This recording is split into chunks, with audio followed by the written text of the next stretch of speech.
to the Cannabis Coffee Hour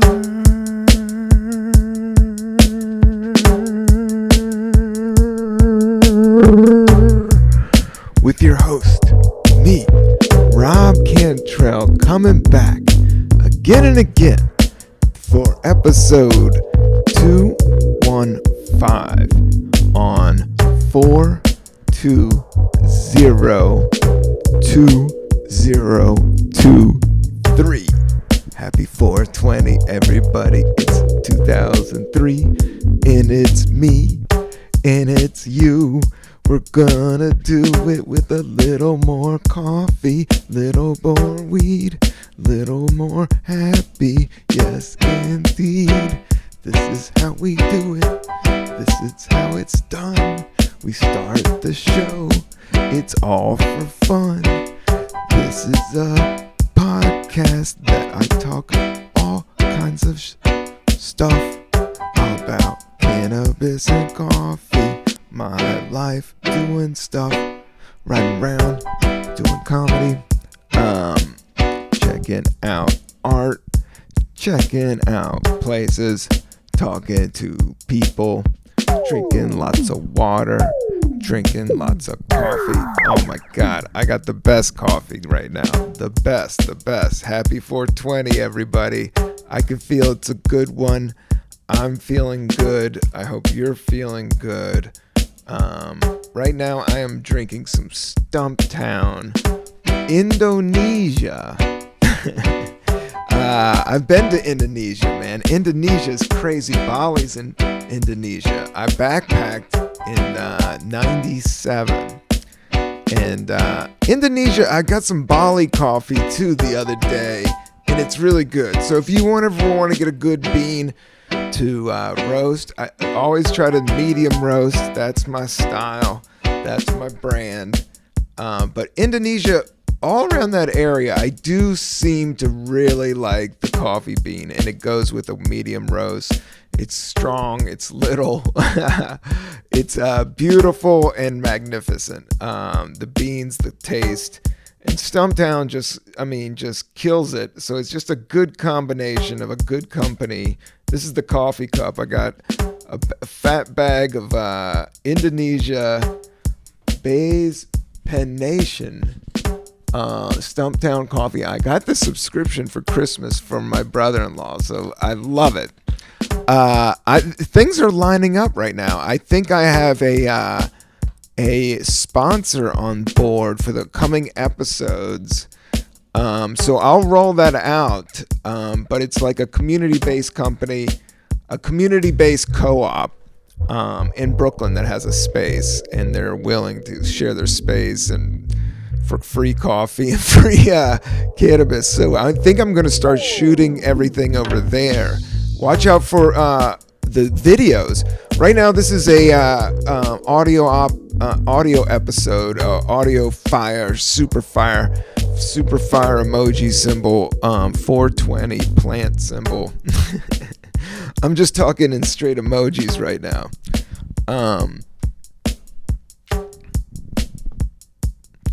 But yeah, it's 420, man. I feel it out there, and in New York, it's definitely out there, and there's shows. This is the first time I'm not booked, but I got a lot of stuff going on the life front and on the physical front, and I do have some shows in Philly coming out, and I've just been running around and doing spots, and then working on this writing stuff, working on a script. So that's pretty much what I've been doing. Yeah, I had a great set the other night in the Lower East Side.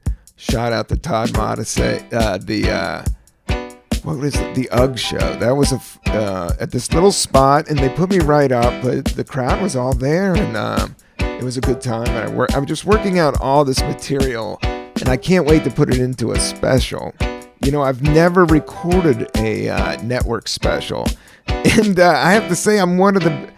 I mean, I've been around for a minute, and I've done a bunch of audio CDs, and I've done little clips But I need to do like a full video. I guess that's the whole gig. And then clip it out. I know the world of IG. Check out my IG. It's building.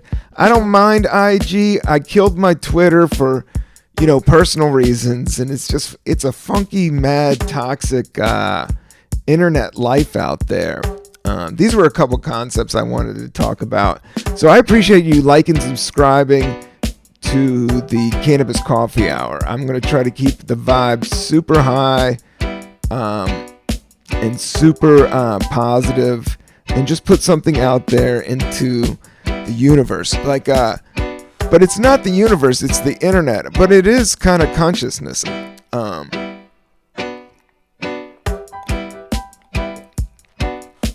Everybody's talking about consciousness. Everybody's talking about the moment. Everybody's talking about the internet. And that's what I was going to steer it towards, is like that's what I was thinking right before this podcast. Your internet footprint is pretty much like your spaceship into the interweb, and we're just surfing around out here. So this is my surfboard, surfing out into the internet, pro cannabis, pro goofball, pro light and energy. Check out my Instagram, Rob88Cantrell. That's my whole thing. Twitter, I think, no opinion, keep it moving. But I'm about to blow up on Pinterest. I've got a big ass Pinterest account. I'm the number one comedian on Pinterest, and I'm just taking pictures of washcloths in tiny houses, in frying pans. That's what I'm shooting on my Pinterest page. So if you're interested in washcloths or frying pans or really tiny houses, like I'm talking real tiny, I'm talking just like a small, like something you could put a booger in. But yeah, I'm enjoying. I got gifted from my possible sponsor. Shout out to Alta, my man Madden. I'll tell you more about this cat, but Henry's Original. So this is what I got for 420, a pre-roll. So I'm going to smoke that later this evening. But I wanted to get on the podcast and just talk out, what does 420 mean to me? But it definitely, I have been playing a lot of reggae. There's something about Jamaica and reggae, like it's almost like Led Zeppelin. Like you listen to it and then you just get sick of it because you listen to it too much. But I have been circling back and just, what is love, baby? I've been listening to like super love Bob Marley songs. And you think it's corny, but it's so original and its vibration is so positive that like just cleaning or doing the dishes or smoking herb, it definitely just goes with it. I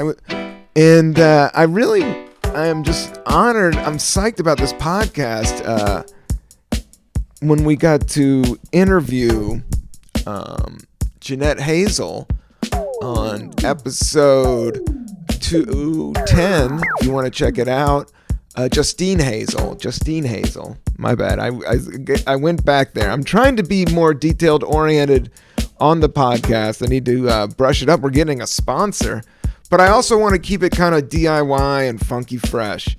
But yeah, I was reading this whole thing about Bob Marley. I picked up like this record collector magazine from a record store. And I randomly just opened up this page, and it weaves like all of like reggae and Jamaican history, and it's just different cultures that you can appreciate. And cannabis has not always been in reggae culture, and I definitely don't want to say Jamaica's all cannabis, because there's a lot of people that don't smoke cannabis there. But within the music world, like coffee and cannabis, wherever there's good coffee and cannabis, there's good art. Like that's where artists and bohemians, that's where you're gonna get good art. And when I say good art, it's like, what is even that? No, great music. I know it's life. It's like what is great, what is not great, or what is art, what is not art, and it's all in your perception. It's wild how we can all have these group perceptions and put values on it. And I think what's unique about art, it's just one of a kind, or it's not going to happen again. Like there's so many different patterns going around and the repeat and all of that, I think life is a pattern. But when you see something uniquely stand out away from the pattern, it makes you think that things differently. I think a lot of where I'm coming from is like positive vibe rebellion, in sense of, being positive's harder than being a tough guy. That's the gig that I was kind of thinking about the other day.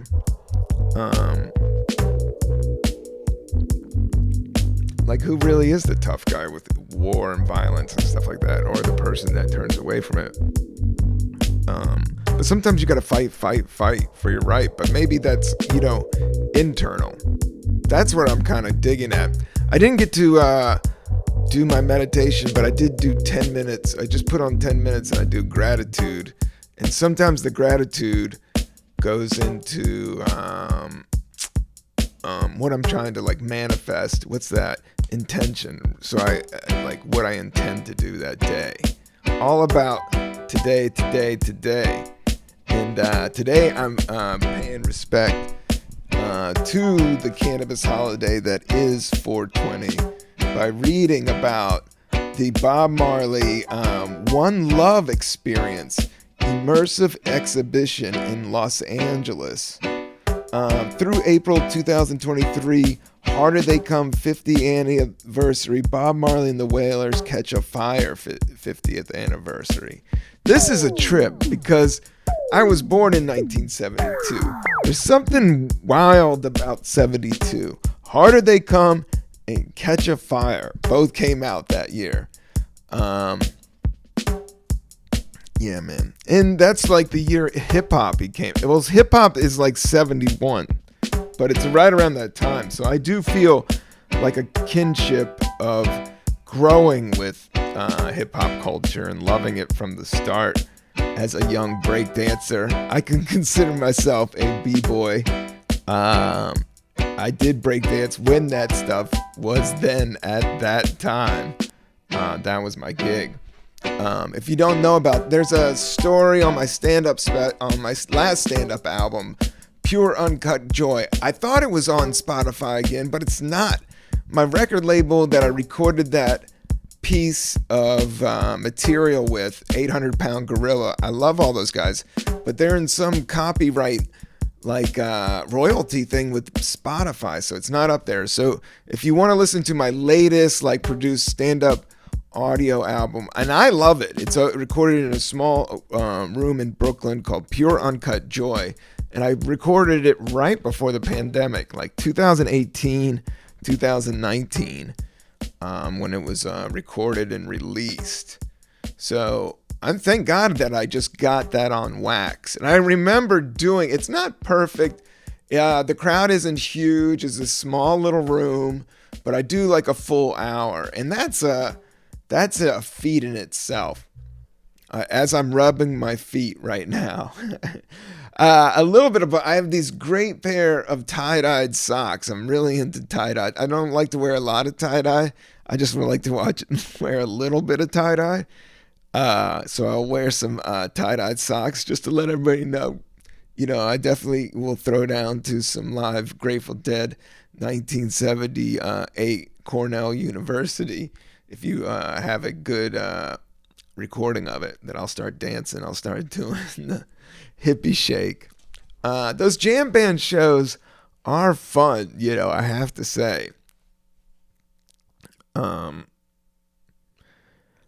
Dancing, goofing. It's kind of even the most cynical dudes, even just like headbanging. People go move their shit, move their But stoners are in heavy metal, stoners are in reggae, stoners are in jazz, um, folk rock. So cannabis is just all around art.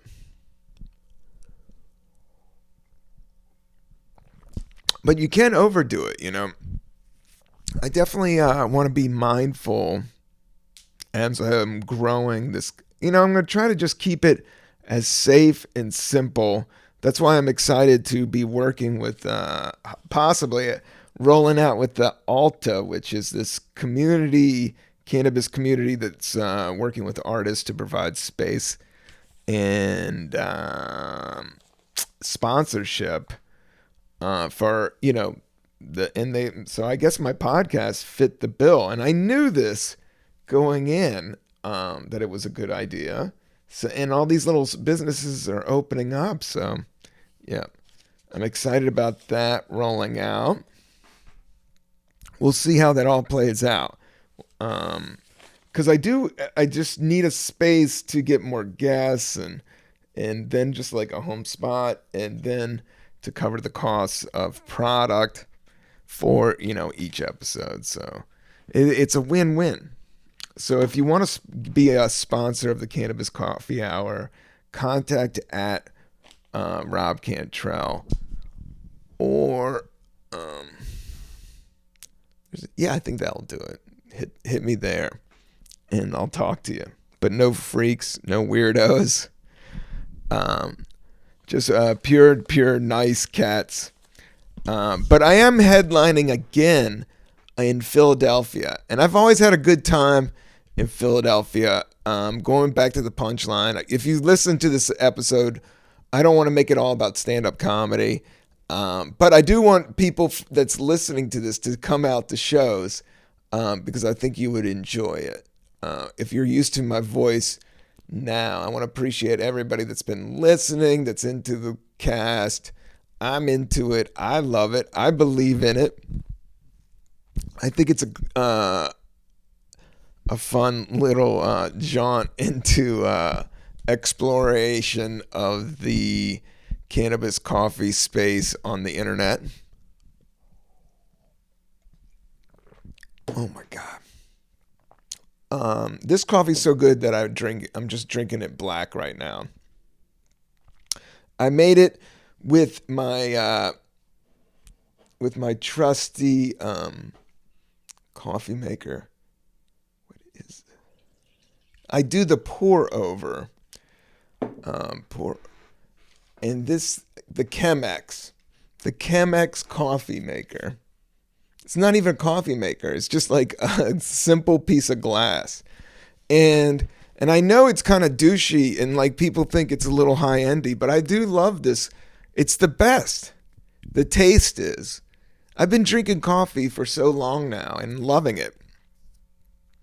And I have noticed that old people you can drink coffee into your 90s. I just don't think my teeth would hold up, or the amount of sugar would hold up with soda. So my jam is water, seltzer water, and coffee, usually with oat milk. But I ran out of oat milk right before the podcast, and I needed to get the recording of the podcast on 420 for 420 at 420. The obsession around the number, I guess the hype isn't as big in the cannabis world as it used. I mean, it's always big. I do know there's some jams. There's just not as many stand-up jams. Maybe that's just for me, but the wave of gigs and stuff, it just like it kind of goes and fades with stand-up. I had a couple with 420 shows. The popularity, I guess, is what I'm saying, of 420. Because will it matter? Like in New York, every day's 420 right now. It's very accepted. And I think as it gets regulated in some of these communities and the money gets spread around to supporting the arts, I think exactly what Ben and Jerry's, the social aspect and the racial aspect and the equality aspect has to be put into place. And I think that's where New York is doing really well. And I definitely think companies like the Ben and Jerry's companies is very well. Shout out to Henry's Original, though. This is a gift that I was given by my boy Madden, who's possibly going to be working with the podcast very soon. It's yeah, I'm just looking forward to that. But yeah, what I was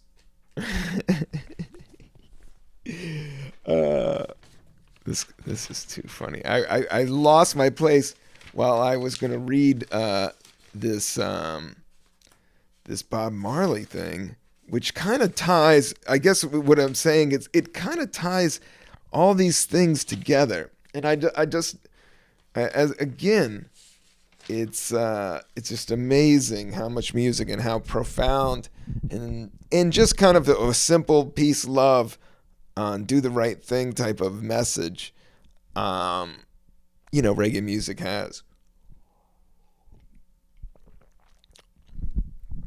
During 1969, Jimmy Cliff's Wonderful World, Beautiful People, and the Israelites from Desmond Decker and the Aces, in the 1968 hit single from Johnny Nash, Hold Me Tonight, earlier exposed reggae to AM and FM radio airplay in Southern California and several stateside areas. Nash had hired Bob Marley of the Wailers as a songwriter from 1967 to 1972 for his Jad label and also as a performer. The Wailers had opened a late 1971 Nash tour of UK. During this period, Nash developed Marley's nuanced songwriting skills. Two Marley compositions, Stirred Up and Guava Jelly, were recorded by Nash in 1972. Those are both really like funky, kind of kinky reggae type of joints.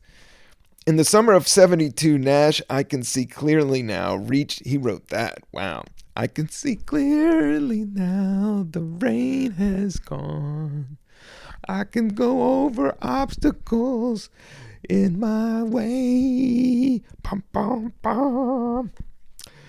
That song always is inspiring and so sweet.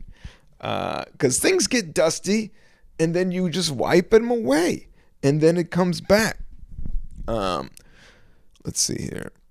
I was on a roll with reading out loud. That was sounding good. In the summer of 1972, Island Records' Chris Blackwell, the visionary and A&R man and label owner, realized the commercial potential of reggae and signed a handful of reggae artists to bring the probing bass propelled messages from Jamaica to a perceived global audience. Yo. In June 1972, the Jamaican crime drama film The Harder They Come, directed by Perry Hazel and co-written by Trevor D. Ron, starring Jimmy Cliff, premiered in Jamaica. It tells the story of Ivan Martin. Shout out this. I went down to the Public Theater and saw this play. They were so nice to put me on the list, and I had the best time.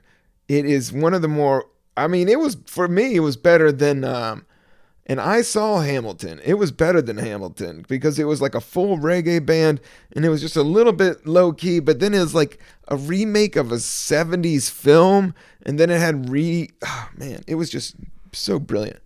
It tells the story of Ivan Martin, Jimmy Cliff, a young singer who arrives in Kingston, Jamaica, desperate and eager to become a star in that country. He falls in love with a woman and quickly signs a record deal with a powerful music mogul and soon learns that the record game is rigged.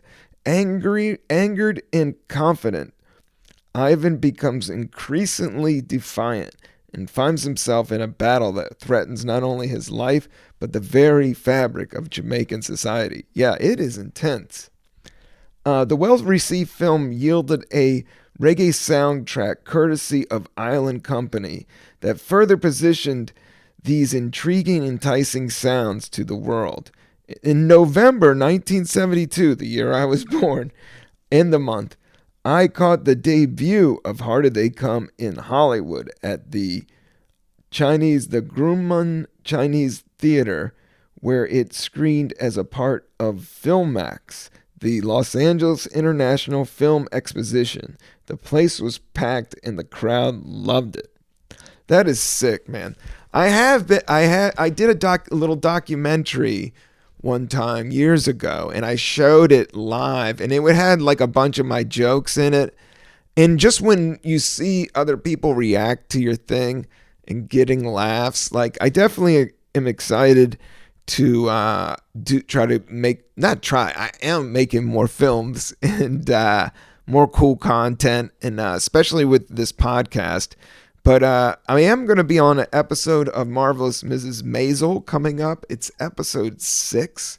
They're coming on number 4. It just dropped last week. Shout out to Alex Bornstein.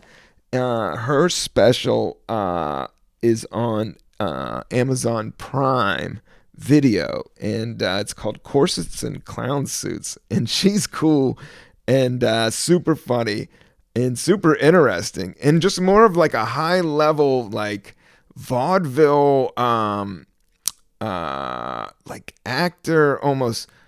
It's yeah. Shout out to Alex and the whole Marvelous Maisel crew. Yeah, that show is exciting. I'm excited to check it out. Hopefully I won't make it on the cutting floor, but we'll see. But yeah, that's the little plug, and then my punchline gig. And I just wanted to talk about that podcast with Justine and how much fun and just like, I definitely want to go into more filmmaking and get more filmmakers on here, not just comedians, but artists of all sorts, music, tap dancing, cooks, anybody that will have a little bit of coffee and maybe, like, I don't make people smoke pot. Like, I'm not going to be high, super high every episode, but sometimes a little, sometimes a lot. I think with podcasting, like, it's just a little bit DIY is kind of funky and cool with it. But I definitely, when we go into more of the video aspect, I want to mix it up with like some other like kind of sketch elements, more mixtapey is what I may be going towards. Is like maybe having, filming and recording something at the home base and then going out in the field in short increments. And I love making the beats for this podcast. And I definitely want to do more with the visuals and work on it more like a lo-fi beats type of vibe. Yeah, I love lo-fi beats. And I just, just everything's changing. And I think with creativity, like I'm not scared of AI. Bring it on. I'm going to try to be as funky and creative and, I don't know. I don't want to tell you. Everybody's talking about AI and all that. Like, it doesn't really.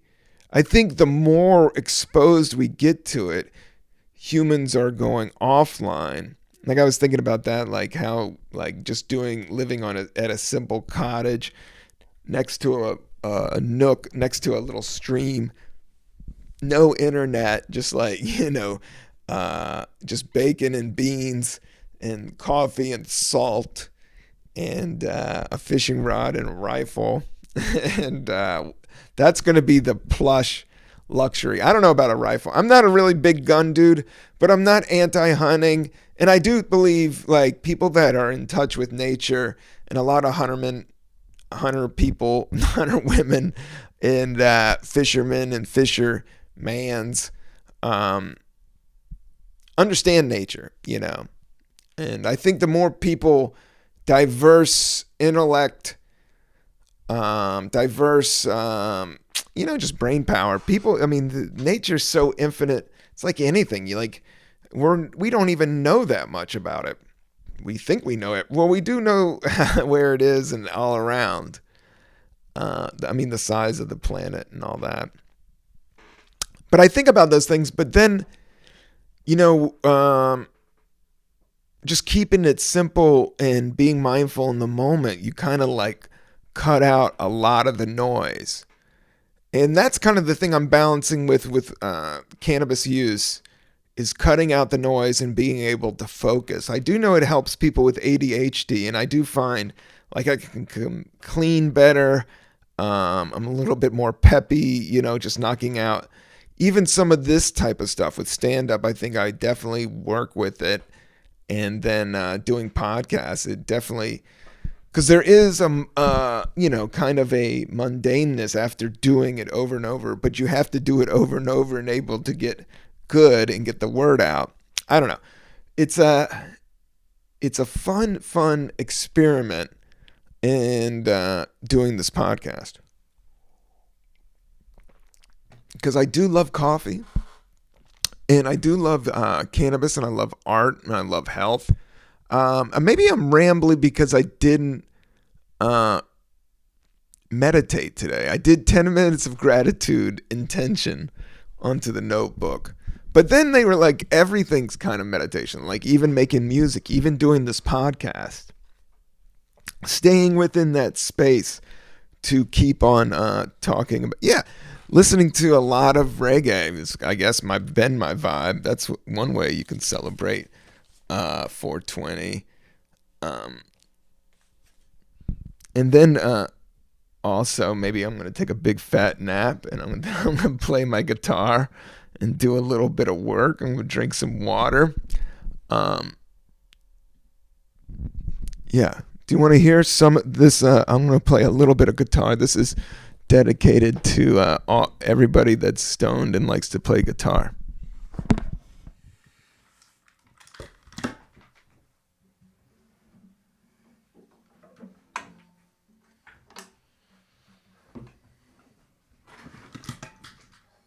No shit. There's my headphones.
So that's it.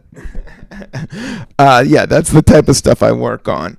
I like just getting into that repetitive stuff. It's like a beat to me, it's like making a beat. It's like making a lo-fi beat. And that was a little bit of Sublime. People like to rag on Sublime, but they were like really into, it's just a very cool tone with an electric beat machine and a acoustic guitar. I know there's a lot of people doing that. And I did it. I have a song called S'mores Sunset, and that one is on Spotify. Caffeinated Dope Rhymes. If you want to check out my, I have to say it is a hip hop album. I mean, it's hip hop influenced, I would say. I do my own thing. I have a pacifist rap song on there called Give Peace a Dance, and it's all about, I do a bunch of references of 1990s alternative band references and some classic rock references and a lot of Nirvana references in that song. You could check that out. I was checking out the video today and I was like, this is pretty good. I mean, it's out there. The thing is you're swimming in such a sea of content. It's really hard to get a reel of it. But the thing is, unless you're like super blowing up, But I like the stuff. If I like it, I like it. Dude, it always said, like, takes people 10 years to get an artist. And I have to say that I definitely, as artsy fartsy doesn't really work with doing stand-up comedy all the time. Anything you want to be kind of yourself, and by being yourself, it makes it authentic. So with this podcast, I don't want to be, hacky with the weed content. But I also want to, I'm down for the vibe. I'm down for the 420 tribe. I've been screaming, legalize it forever, man. Not forever, ever. But I was in High Times. It's going back to 2003. The first time was at this Normal event. This was trippy, man. It was the one time I did perform with Tenacious D. And this is when Tenacious D, this is 2003. I think their big album came out in maybe 2000. That Black album came out. Hold on.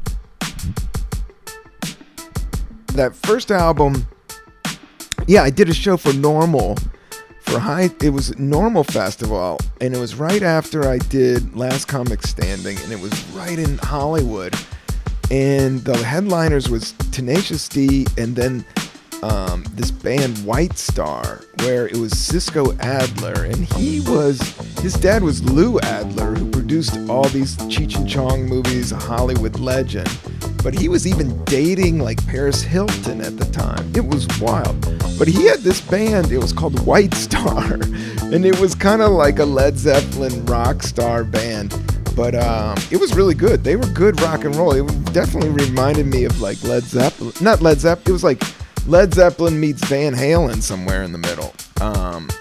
They were good. And then it was Tenacious D. And then, it was this band Particle, which is a jam band. And I think they're still out there. The dude just works, he has a Hammond organ. And they do kind of a trippy, ecstasy. I don't know, I'm so old I say ecstasy. But yeah, there's this weird section of, not weird, but of jam bands where it's like Sound Tribe Sector 9, Disco Biscuits. It almost goes more into electrical beats. You just hear people of older generations, they all grow up with hip hop, and they grow up either with dance music dance music has always been there, like disco. I don't know what was before disco with dance music, but then house music, techno, dubstep, it just keeps on going on. Everything evolves outward and spins off different shit. And, rock and roll went from One for the Money to Metallica to Napalm Death to, but to Tom Petty, to the Traveling Wilburys, to the Beatles, It evolves. The amount of uniqueness while staying in form always trips me out about nature and life, So yeah, I went on a tangent there. But I was talking about that show back in 2003, and it was with Tenacious D, and they came on and killed it. They came on in George Washington outfits, and all they said to me, and I kept it for some reason, and I was really young and cocky back then, but for some reason they were just so heavyweight. I tried to keep as minimal distance away from them because they just rolled in, and there was something. And there was something when they were going on, and they didn't have much time, and they came on. I think they didn't headline; they just came on right in the middle, and they just blew the place apart with those tunes, just the two of them. And I always watched them on. And this was like 2003, so I'd been doing stand-up just 3 years. So I watched them kind of grow on Mr. Show, on Mr. Show, and I remember seeing them come out and then just them exploding, then Jack Black's acting career exploding. But yeah, that was just a surreal moment. And then it was written up in High Times, and that was surreal because I went to the Tower Records that was in New York City on the Upper West Side, and I was doing spots in New York City at the time. So it was like a decision like I made it when I was 27, and I was like, I'll give this a couple years. And then all of a sudden, you know, these guys were like what I thought was the coolest thing. That, you know, I was just like, whoa, you know. And it was just one gig. And, you know, I didn't become a millionaire from that, but it was a memory that was worth millions, I guess. Yeah, just I love doing stand-up. I want you guys to come and check me out in Philadelphia, the Punchline. That is May 18th, that date. Thank you for listening. If you've made it this far, I appreciate it. This Stumptown, you know, it's so good. It's from the Chemex, man. I did it so right. I'm just excited about the future. Everybody's stressed out, but I mean, not really, you know. It's all more inward. And I do love cannabis being legalized. I think it's kind of messy right now with, you know, what's what. But as we go forward, you know, and just figuring it out as a culture, I definitely want to go more, you know, a classier vibe than what's been before. Like, you always just evolve into what you want, you know. And what I want is, like, you know, a funny, goofy, fun podcast. And that's what we got.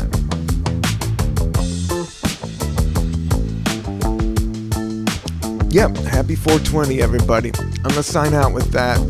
Peace and love.